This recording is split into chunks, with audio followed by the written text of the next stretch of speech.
Net की परीक्षा रद्द कर दी गई है। पेपर में गड़बड़ी के शक के चलते एनटीए का यह फैसला है और केंद्र ने जांच सीबीआई को सौंप दी है पूरे मामले की। आपको बता दूं कि 18 जून 2024 को हुई थी ये परीक्षा, यूजीसी नेट की परीक्षा, जिसे अब रद्द कर दिया गया है। देखिए, नीट में घालमेल का मामला अभी शांत भी नहीं हुआ था कि एक और बड़ा मामला सामने आ गया। यूजीसी नेट की परीक्षा में गड़बड़ी की शिकायत के बाद केंद्र सरकार ने बड़ा एक्शन लिया है। 18 जून 2024 को संपन्न हुई थी यूजीसी नेट की लिखित परीक्षा और अब उसको रद्द कर दिया गया है। साथ ही साथ मामले की जांच सीबीआई को सौंप दी गई है।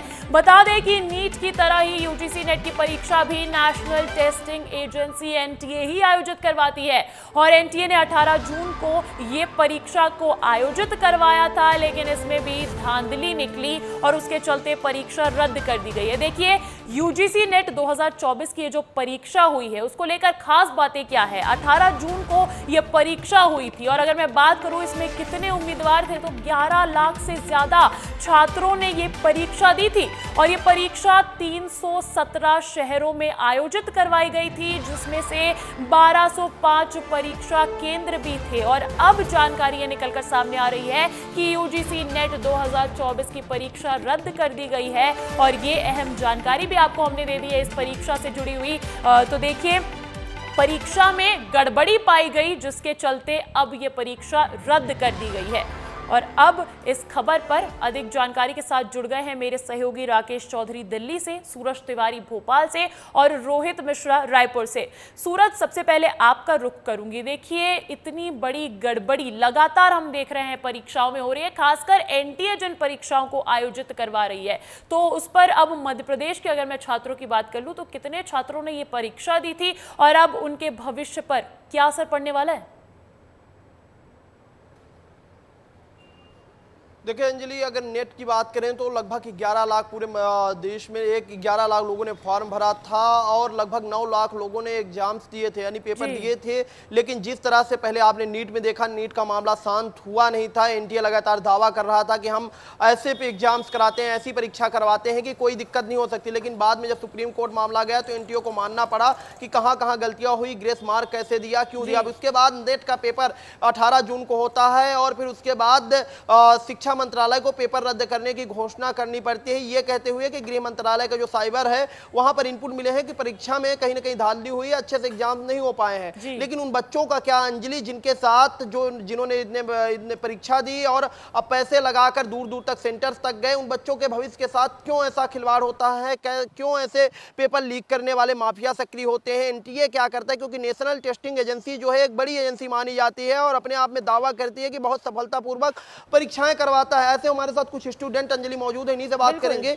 नीट के बाद नेट का पेपर लीक होने का, नीट में आप लोग आरोप लगा रहे थे, नेट का जो पेपर है रद्द कर दिया गया, क्या कहेंगे? सर, अब समझ में नहीं आ रहा क्या करें, हम लोग स्टूडेंट हैं, जाएं तो जाएं कहाँ। पहले सर नीट का एग्ज़ाम कैंसिल हो रहा है, अब बार बार एनटीए ऐसा कर रहा है। अब एनटीए जैसी अगर कर रहा है सर, टेस्ट अकेडमी अगर कर रहा है कोई, भरोसा किस पे करें सर? इसके बाद समझ में ही नहीं आ रहा कहाँ जाएं आखिर हम लोग, कौन है सुनने वाला। अगर वो तो एक कहो कि जैसे नीट का एग्ज़ाम है सर, लड़कों ने आवाज़ उठाई तब जाके कहीं उस पर एक्शन हुआ है, नहीं तो हर कोई इस मामले को दबाना चाहता था। इसी तरह सर इसमें अगर लड़के आवाज़ ना उठाते तो सर इसको भी दबा दिया जाता।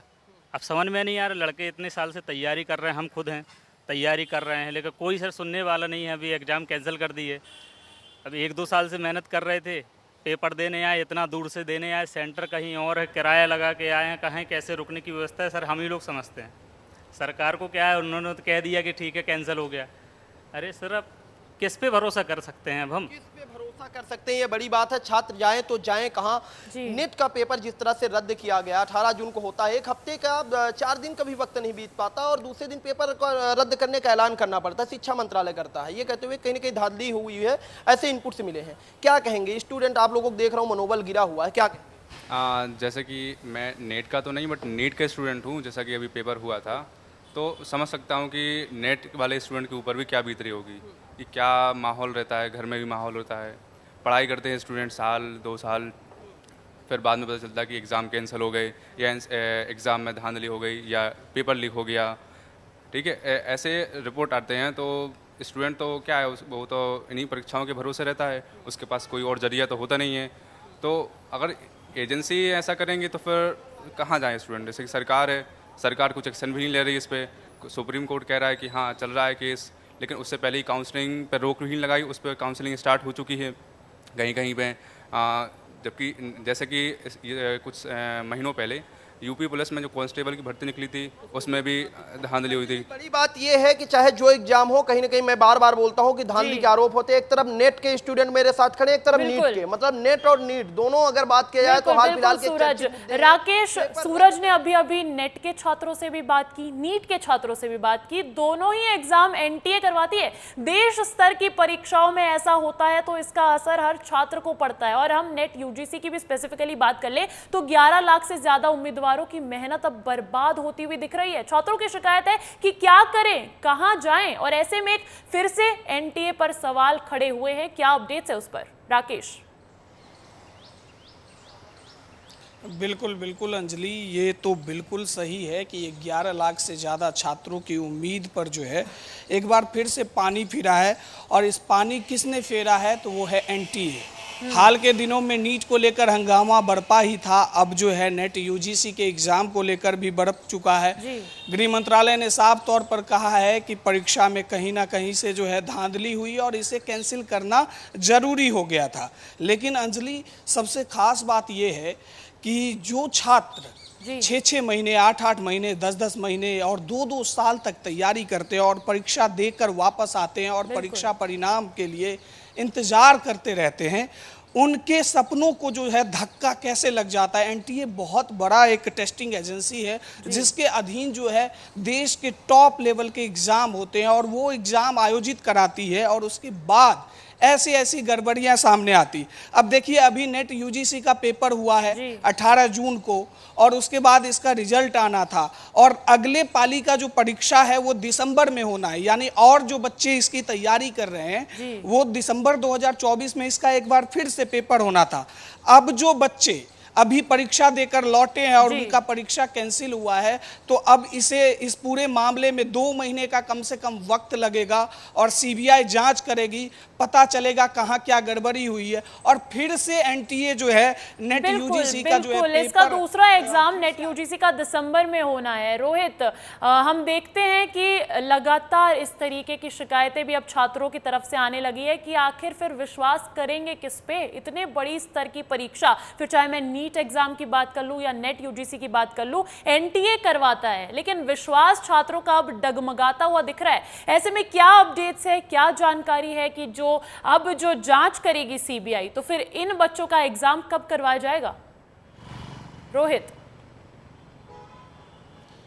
एग्ज़ाम में तो लेट होगा अंजलि, लेकिन अगर इसको लेकर देखा जाए तो छात्रों का प्रदर्शन होता है, छात्र सड़कों पे उतर जाते हैं और ये मांग कहते हैं कि जिसके लिए हमने सालों साल मेहनत की है और 200 किलोमीटर 300 किलोमीटर दूर जाकर हम व्यवस्थाओं के बिना सेंटर पहुंचते हैं और परीक्षा देते हैं, अगर वो परीक्षा रद्द कर दी जाए तो उनका मनोबल की स्थिति आप समझ सकती हैं अंजलि कि कितना नीचे उनका मनोबल गिर जाता होगा। और इससे पहले मैंने छत्तीसगढ़ में देखा है अंजलि और छात्रों से बातचीत भी की है जब छत्तीसगढ़ में सीजीपीएससी का मुद्दा उठा था। सीजीपीएससी पे लगातार 3 साल गड़बड़ियां सामने आई थी, तब छात्रों ने सड़क पर उतार के इस प्रकार प्रदर्शन किया था और इस तरह से उनके मायूसी चेहरे पर छाई। तो मैं समझ सकता हूं कि उन छात्रों के साथ क्या स्थिति हो रही होगी जिनके जो नेशनल टेस्टिंग एजेंसी है उसके बिना पर नीट जैसे बड़े पेपर के लिए, जिसके लिए लगभग 9वीं क्लास से जो तैयारी है वो शुरू कर दी जाती है और 12वीं के बाद ये पेपर देते हैं और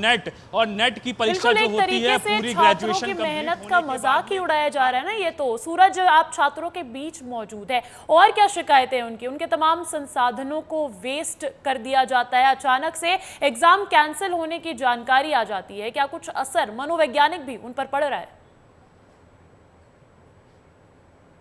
देखिए, निश्चित तौर पर मानसिक तनाव की अगर बात करें तो निश्चित तौर मानसिक तनाव है। मैं बातचीत कर लेता हूं।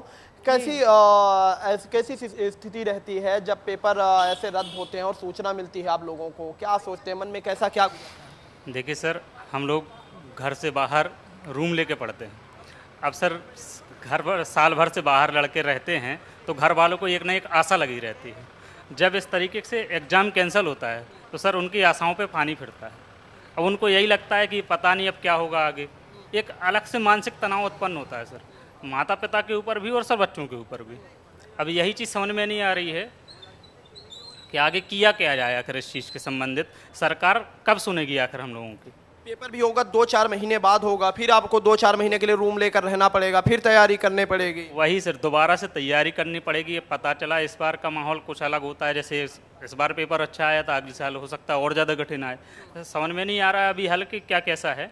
बड़ी बात अंजलि ये है कि आर्थिक स्थिति जिनकी सही नहीं होती तो ऐसे में पेपर रद्द करने के बाद 2-4 महीने और अगर रहना हो तो कहीं ना कहीं दिक्कत होती है पैसों को बिल्कुल लेकर। तमाम दिक्कतें आती हैं, मुश्किलें आती है, लेकिन राहत भरी खबर ये है कि जहां गड़बड़ी की संभावना जताई जा रही थी तो इस एग्जाम को रद्द करने के बाद सीबीआई जांच की मांग भी, आदेश भी जारी कर दिया। बहुत बहुत शुक्रिया सूरज, बहुत बहुत शुक्रिया राकेश आपका भी। लेकिन रोहित आप बने रहिएगा मेरे साथ, अगली खबर के साथ फिर लौटूंगी आपके पास। तो देखिए रायपुर से इस वक्त की बड़ी खबर मिल रही है, एनएसयूआई और महिला कांग्रेस करेगी प्रदर्शन। प्रदेश में बिगड़ती कानून व्यवस्था को लेकर ये प्रदर्शन करेगी और गृह मंत्री विजय शर्मा के निवास का घेराव किया जाएगा। इस प्रदर्शन में गांधी मैदान में किया जाएगा ये प्रदर्शन। तो देखिए लगातार कांग्रेस पार्टी की भी अगर मैं बात कर लूं तो कांग्रेस लगातार हमलावर नजर आ रही है राज्य सरकार पर और कानून व्यवस्था को लेकर, खासकर बलौदा बाजार हिंसा की जो घटना हुई थी उसके बाद से हमने देखा था कि कांग्रेस पार्टी ने 33 जिलों में प्रदर्शन भी किया था, धरना प्रदर्शन किया था।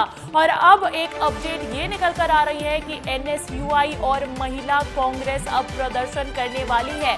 प्रदेश में बिगड़ती कानून व्यवस्था को लेकर यह प्रदर्शन किया जाएगा।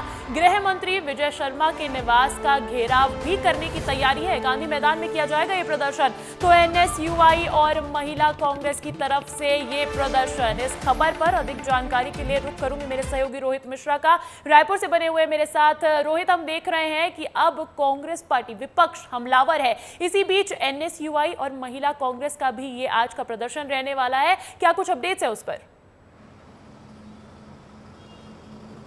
बिल्कुल, देखिए एनएसयूआई और महिला कांग्रेस आज कानून व्यवस्था को लेकर प्रदर्शन करने वाले हैं और कहीं ना कहीं उनका ये आरोप है कि जब से छत्तीसगढ़ में भाजपा की सरकार बनी है उसके बाद से प्रदेश की कानून व्यवस्था चरमरा गई है। बलौदा बाजार को लेकर हमने देखा था कि तमाम 33 जिलों पे एक बड़ा प्रदर्शन देखने को मिला था, जिसके बाद अब रायपुर में जिस प्रकार से घटनाएं घटित हो रही हैं और जो कानून व्यवस्था है वो सही तरीके से नहीं चल पा रही है, उसको लेकर ये प्रदर्शन है। दोपहर 1 बजे गांधी मैदान पुराना कांग्रेस भवन पे ये प्रदर्शन शुरू होगा, जहां पर महिला कांग्रेस के साथ पे यूथ कांग्रेस और एनएसयूआई के तमाम छात्र और इसके अलावा युवा कांग्रेस से जुड़े हुए लोग पहुंचेंगे और जिसके बाद में वहां से वो गृह मंत्री विजय शर्मा है उनके निवास को घेरने के लिए कूच करेंगे। तो राजधानी रायपुर में एक बड़ा प्रदर्शन आज फिर देखने को मिला है और सरकार बनने के बाद में, भाजपा सरकार बनने के बाद में ये दूसरा बड़ा प्रदर्शन होगा जो कांग्रेस करने वाली है बृहद स्तर पर।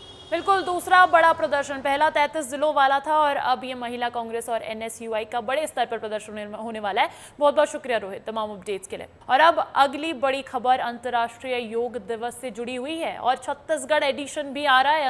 अंतर्राष्ट्रीय योग दिवस पर प्रदेश भर में कार्यक्रम किया जाएगा। रायपुर के साइंस कॉलेज मैदान में भव्य कार्यक्रम आयोजित किया जाएगा। मुख्यमंत्री विष्णुदेव साय होंगे शामिल, साथ ही साथ डिप्टी सीएम विजय शर्मा भी रहेंगे मौजूद। अरुण साव कोरबा के कार्यक्रम में होंगे शामिल और सभी जिलों में मंत्री, सांसद, विधायक योग करने वाले हैं। देखिए अंतर्राष्ट्रीय योग दिवस देश भर में हर्षोल्लास के साथ मनाया जाता है क्योंकि भारत का गौरव है योग, और उसी को देखते हुए जहां मध्य प्रदेश में भी जोरों शोरों से मनाने की तैयारी है, तो अब ये खबर छत्तीसगढ़ से मिल रही है। छत्तीसगढ़ में अंतर्राष्ट्रीय योग दिवस पर प्रदेश भर में कार्यक्रम का आयोजन किया जाना है, जहां रायपुर के साइंस कॉलेज मैदान में भव्य कार्यक्रम आयोजित किया जाएगा और उसमें खुद मुख्यमंत्री विष्णुदेव साय भी शामिल होंगे।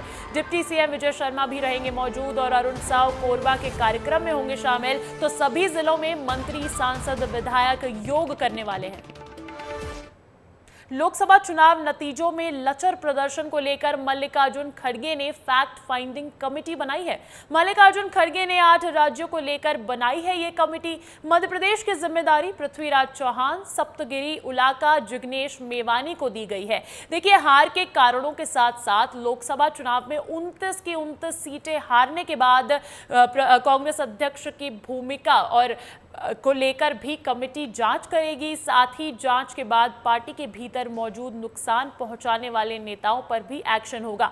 बता दें कि जीतू पटवारी को लेकर हाईकमान तक कई नेताओं ने पहुंचाई है शिकायत, तो उसको लेकर भी इस कमेटी को जांच पड़ताल करनी होगी। तो फैक्ट फाइंडिंग कमेटी का गठन कर दिया गया है, क्योंकि इस बार के चुनाव में और विधानसभा के चुनाव में भी मध्य प्रदेश से करारी हार का सामना करना पड़ा कांग्रेस पार्टी को।